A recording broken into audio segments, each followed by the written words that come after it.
Assalamualaikum dear students, I hope आप सब अच्छे से हैं. Myself Dr. Usman, I am head department of NEET division at Rise Institute. I have a very brief announcement to make to NEET aspirants out there.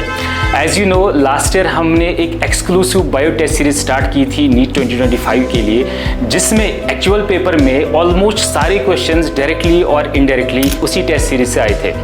And Alhamdulillah, we were successful in producing CTET rank 3 and simultaneously maintaining the highest selection ratio in Kashmir. And on the similar lines, हमने plan किया है कि NEET 2026 के लिए हम bio test series फिर से start करें एंड उसकी रजिस्ट्रेशन जो है वो ऑलरेडी स्टार्ट हो चुकी है. So if you want to polish your preparation in bio and boost your performance, you should register for biotest series. Biotest series जो राइज में स्टार्ट हो रही है ये बिल्कुल फ्री ऑफ कॉस्ट है एंड पहला पेपर इसका 20 अगस्त को होने वाला है. सो पूरा स्केड्यूल आपको ग्रुप में मिल जाएगा.